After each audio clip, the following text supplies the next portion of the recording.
Right నమస్తే. తెలంగాణలో రోజు రోజుకు నిరుద్యోగ సమస్యలు రోడ్డుకెక్కుతున్న పరిస్థితి చూస్తూ ఉన్నాం. 20 నెలలు అయితే ఉన్నది కాంగ్రెస్ వచ్చినాక కూడా నిరుద్యోగులు ఎందుకు కొట్లాడాల్సి వస్తుంది?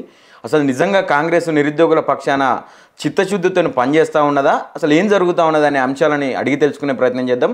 మనతో పాటు నిరుద్యోగ జేఏసీ అస్మా ఉన్నారు, మాట్లాడే ప్రయత్నం చేద్దాం. నమస్తే అండి. నమస్తే.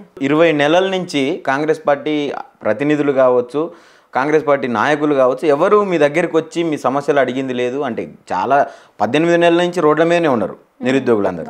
మరి ఒక్కరు కూడా రానప్పుడు మీరే ధైర్యంతో గాంధీ భవన్కు పోతాం అంటే ఏ ధైర్యం ఉన్నది? మీరు లోపలికి మమ్మల్ని రాణిస్తారు, తీసుకుంటారు వినతి పత్రాలు అని చెప్పి. నేనైతే స్వయంగా రాఖీ పండుగ రోజు వెళ్ళి గాంధీ భవన్లో చాలా మందికి రాఖీ కట్టిన, అది మీరు కూడా చూసినారు. అయితే అదే ధైర్యంతో వెళ్ళిన రాఖీ పండుగకి ఆహ్వానించిన గాంధీ భవన్ అంటే మా సమస్యలు చెప్పడానికి వినతులు ఇవ్వడానికి పనికి రాదా? ఎందుకు మరి అధిష్టానం ఎందుకుంది? కాంగ్రెస్ అధిష్టానం, కాంగ్రెస్ సంస్థానం కదా గాంధీ భవన్. మరి ఒక్క లీడర్ లేడా లోపల? లేకపోతే నిరుద్యోగులు వస్తున్నారన్న భయమా? అంటే మీరు నిజంగా మాకు 60,000 ఉద్యోగాలు ఇస్తే మాకు సమాధానం చెప్పాలి. మీరు గాంధీ భవన్ లో ఉన్నటువంటి నాయకులను కావచ్చు, కాంగ్రెస్ లీడర్లను కావచ్చు, ఎవరినైనా సంప్రదించారా? నేను రాసిన వినతి పత్రం కూడా నేను చెనగాని దయాకర్ అన్నకు పంపించిన. ఆయన అక్కడే ఉంటారు కదా.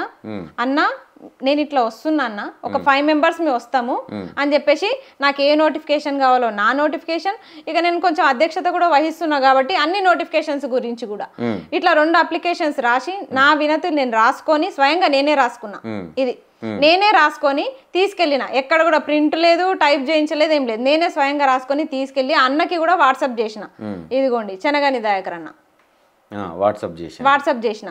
అంటే అన్న ఇట్లా జస్ట్ వినతులు ఇచ్చేసి వస్తామన్నా అని కూడా మెసేజ్ కూడా పెట్టిన. పెడితే రండి అని కూడా అన్న ఫోన్ చేసిరు, మెసేజ్ కూడా చేసిండు రండి అని, వినతి పత్రం ఇవ్వండి తీసుకుంటా అని చెప్పి రిప్లై ఇచ్చిరు. అన్నప్పుడు మాకు హోప్ ఉంటది కదా. మేమేమో అక్కడ నిజంగా మాకు గొడవ చేయాలి ఇదంతా చేయాలని ఉద్దేశం లేదు. అక్కడికి వెళ్ళి శాంతియుతంగా ఇవ్వాలి, మా ప్రాబ్లమ్స్ అనేది వాళ్ళకి తెలియాలి, సమస్యలు తెలుసు. కానీ ఒక గాంధీ భవన్ వేదికగా ఇస్తే మాకు కూడా వాళ్ళకు కూడా ఒక అస్యూరెన్స్ ఉంటది అన్నట్టు. మీరేమన్నా సంప్రదించిరా మమ్మల్ని అనకుండా? మా దగ్గర కూడా ఆధారాలు ఉంటాయి కదా అని చెప్పేసి మేము వెళ్తే రమ్మన్నారు. వచ్చిన తర్వాత అరెస్టులు చేయించారు, లేడీ కానిస్టేబుల్ తో గుర్తిపిస్తున్నారు. ఏంది ఇప్పుడు మీకు ఎవరైతే మెసేజ్ చేసిరో రండి, ఆయనకే గుర్తింపు లేదు అక్కడ.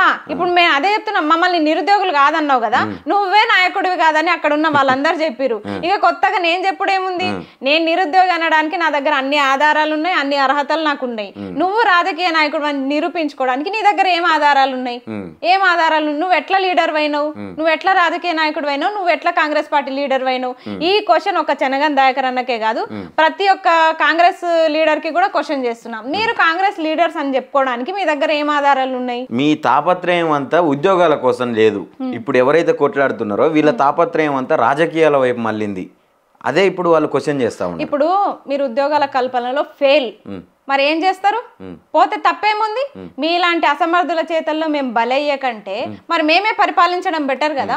మీరు పరిపాలించినా ఓకే, కానీ వేరే ప్రతిపక్షాల చేతిలో ఉన్నారు. మీరు ప్రతిపక్షాల చేతిలో కాదు, అధికారంలో ఉన్న నీకే మేము మాట వింటలేము. ప్రతిపక్షాల మాట ఎందుకు వింటాం? మేము నీ మాటనే వింటలేము. అధికారంలో నువ్వు ఉన్నావు, నీ మాటనే నేను వింటలేను. ప్రతిపక్షం మాట వింటానా నేను?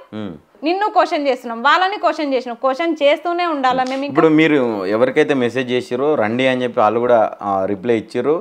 ఇప్పుడు అదే వ్యక్తి ఆ రోజు సాయంత్రం మళ్ళీ మీటింగ్ పెట్టి ప్రెస్ మీట్ పెట్టి మాట్లాడారు కదా. అసలు నిజంగా వీళ్ళు నిరుద్యోగులు కాదు, వీడికి వచ్చేదో అల్లరి చేసేటట్టు ప్రయత్నాలు చేస్తూ ఉన్నారు గాంధీ భవన్ని. అసలు ఈ క్వశ్చన్ నన్ను ఒక్కదాన్ని కూర్చోబెట్టి కాదు, ఆయనను కూడా కూర్చోబెట్టింటే బాగుండే నా పక్కన. ఎందుకంటే మమ్మల్ని నిరుద్యోగులు కాదు అంటున్నావు కదన్న, నిన్ను అసలు రాజకీయ నాయకుడిగానే గుర్తించట్లే. ఇంకా నీ గురించి ఎక్కువ మాట్లాడే అనవసరంగా నువ్వు హైలైట్ అవుతావు. నేను మాట్లాడదలుచుకోలేను ఆయన గురించి. ఇంకో నాయకుడి గురించి, రేవంత్ రెడ్డి గురించి మాట్లాడుకుందాం. చెనగన్ దయాకర్ ఎవరు అసలు? ఆయన నాయకుడే కాదని అందరు చెప్పేసిరు ఆ రోజు, ప్రతి ఛానల్లో కూడా చూసినాము. ఇంకా కొత్తగా ఆయన గురించి మాట్లాడేది ఏముంది? మమ్మల్ని నిరుద్యోగులు కాదన్నప్పుడు ఆయన కూడా రాజకీయ నాయకుడు కాదు. ఇందేం చెప్తున్నా మాట కాదు, తెలంగాణ మొత్తం ఇప్పుడు తెలుసు. రైట్. ఇంకోటి, ఇప్పుడు నిరుద్యోగుల పక్షాన గతంలో ఎవరైతే బస్సు యాత్రలకు కావచ్చు, ప్రచారాలకు కావచ్చు ముందుండి నడిపించినటువంటి నాయకత్వం ఏదైతే ఉన్నదో, ఇప్పుడు కాంగ్రెస్ పార్టీలో కొన్ని కీలక పదవులు అనుభవిస్తూ ఉన్నారు. మరి వాళ్ళు ఎందుకు ఈరోజు మీ తరపున మాట్లాడట్లేదు? అది వాళ్ళ వయసు అయిపోయిందో, కాళ్ళు చేతులు కుళ్ళిపోయినాయో, లేకపోతే ఏమైనా రోగాలు వచ్చినాయో తెలియదు. కానీ ఎందుకు మాట్లాడతలేరో కూడా అర్థమైతలేదు. ఇప్పుడు నిరుద్యోగులందరూ ఒక్కొక్కరు ఒక బాధ్యత తీసుకున్నారు. కొందరు బస్సు యాత్ర, కొందరు ప్రచారాలని, కొందరు గ్రామాన్ని తిరగడం అని, కొందరు సోషల్ మీడియా అని, ఇట్లా చాలా మంది ఒక్కొక్క రకంగా ప్రచారం చేసిర్రు అన్నట్టు. ఇప్పుడు మైపాల్ యాదవ్ అన్న కూడా డప్పు కొట్టి మరి కాళ్ళు మొక్కి మరి ప్రచారం చేసిర్రు. ఈ రోజు ఆయనకే గుర్తింపు లేదు కాంగ్రెస్ పార్టీలో. మేము నిరుద్యోగులం, అందరితో పాటు మేము చేసినాము, స్పెషల్ గా నాకు గుర్తింపు రావాల్సిన అవసరం లేదు, అందరితో పాటు నేను. కానీ మైపాల్ యాదవ్ అనేట ఆయన ఒక సోషల్ మీడియా, ఒక యూట్యూబర్, ఆయన కూడా పోయి అందరిని ఎదిరించి 10 సంవత్సరాల పాలన ఎదిరించి మరి ఆయన వెళ్ళి డప్పు కొట్టి కాళ్ళు మొక్కి ప్రచారం చేస్తే ఆయనకే గుర్తింపు లేదు. ఈ రోజు నువ్వేం చేసినావు ఆయన కాడుకుంది ఆ కథ. అసలు ఈ బస్సు యాత్రలకు నిరుద్యోగులకు కాంగ్రెస్ పార్టీకి ఎలాంటి సంబంధం లేదని చెప్పి ఒక వాదన వినిపిస్తుంది గట్టిగా. ఏం చెప్తారు దానికి? అసలు సమాధానం ఏంటి? నా సమాధానం ఏంటంటే, ఎందుకుండదు సంబంధం అంటే, ఇప్పుడు వీళ్ళంతా కొవ్వెక్కువై వచ్చిర్రన్నట్ట. వీళ్ళు అనేది ఎట్లుందంటే, మేమేమన్నా మిమ్మల్ని రమ్మన్నామా, మీరే వస్తున్నారు, మీరే వచ్చి చేసిర్రు అన్నట్టుంది అంటుర్రు కదా. ఇప్పుడు సరే, మా అంతటా మేమే మీకోసం వచ్చి ప్రచారం చేసినాం అనుకుందాం, మరి మా బాధ్యత ఎవరు తీసుకోవాలి? ఏ పార్టీ కోసం చేసినాం ప్రచారం అదంతా పక్కన పెట్టు. నువ్వు చెప్తే చేసినామా, మేమే స్వయంగా వచ్చి చేసినామా పక్కన పెడితే, మీ తరపు నుంచి మేము ప్రచారం చేసినప్పుడు మా బాధ్యత ఎవరు తీసుకోవాలి? ప్రచారం నిరుద్యోగులు ఒక్కలే చేస్తే కాంగ్రెస్ రాలేదు కదా. నిరుద్యోగుల వల్లనే వచ్చింది, నిరుద్యోగులు తలుచుకుంటేనే వచ్చింది. మరి ఇంతకు ముందు కూడా 10 సంవత్సరాల కాలంలో ఎందుకు రాలేదు కాంగ్రెస్ పార్టీ అధికారంలోకి? మరి ఇదే అంశం మీద అద్దంకి దయాకర్ గారు మీరుగా చేసిరుగా, మీరు లేకుంటే కాంగ్రెస్ రాకపోతుండేనా అని చెప్పి మాట్లాడుతూ ఉన్నారు. ఏం సమాధానం? ఇప్పుడు వాళ్ళకి పార్టీ లోపల చాలా ఉంటాయి, అవి మాకు తెలియదు, కానీ ఎవరో చెప్తే తెలుస్తాయి. మా వల్ల రాలేదంటే ఇప్పుడు ఆయన వల్ల వచ్చింది అన్నట్ట, ఆయన ఒక్కటి చేస్తే వచ్చిందా? ఇప్పుడు తెలంగాణ ఉద్యమంలో ఆయన కూడా కీలక పాత్ర అని అన్నారు, మరి ఆయన మాత్రం చేస్తే వచ్చిందా? ఆయన ఎట్లా అంటారు అసలు? అందుకే కదా ఆ రోజు నిలదీసింది ఆయనని. ఈ రోజు దాకా ఆయన కూడా సీఎం దగ్గరికి తీసుకెళ్తామన్నారు, ఈ రోజు దాకా మాట సీఎం ని కలిసినట్టు ఏదో ఫోటో పెట్టిర్రు.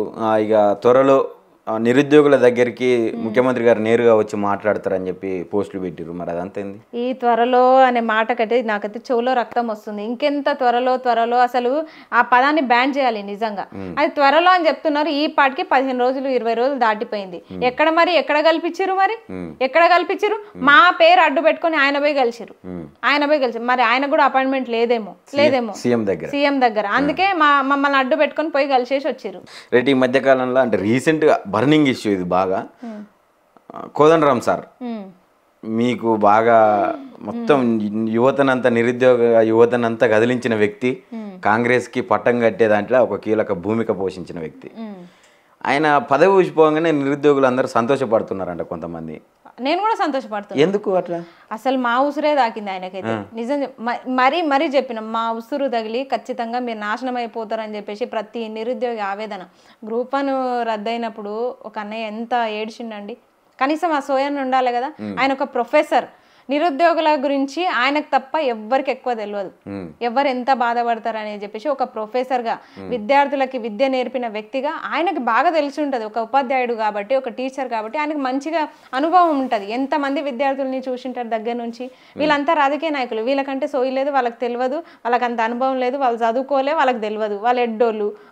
ఇప్పుడు కోదండరామ్ సారు ఒక ప్రొఫెసర్, విశ్వవిద్యాలయంలో ఎంతో మంది నిరుద్యోగుల్ని విద్యార్థుల్ని దగ్గర నుంచి చూసిన వ్యక్తి. మరి వాళ్ళ కడుపు కోత, వాళ్ళ బాధ, వాళ్ళ ఆవేదన ఈయనకు అర్థం కాదా? అంతా చూసినప్పటికీ మేము కూడా ఎన్నోసార్లు పోయి కలిసినాం. సార్ ఈ సమస్యలు ఉన్నాయి ఎట్లా అంటే, చెప్పింది ఎన్నిసార్లు చెప్తారు, నేను చూసుకుంటా కదా. చూస్తూనే ఉన్నాడు. 2 సంవత్సరాలు చూసి దేవుడు కూడా చూసుకున్నాడు. మేమేం చేయకనే మాతోటి ఎలాంటి సంబంధం లేకుండానే అది ఎవరి రూపానో మొత్తానికైతే పదవి అయితే ఉష్కాకి అయిపోయింది. మాకైతే సంతోషంగానే ఉంది. ఇప్పటికన్నా కళ్ళు తెరుచుకొని, ఇప్పటికన్నా నోరు తెరిచి మాట్లాడాలి నిరుద్యోగుల గురించి. ఒక పెద్ద వ్యక్తి, గౌరవం ఉన్న వ్యక్తి, మేము కూడా ఆయనను చాలా గౌరవించినాము. ఇప్పటికన్నా మాట్లాడితే బాగుంటది ఆయన.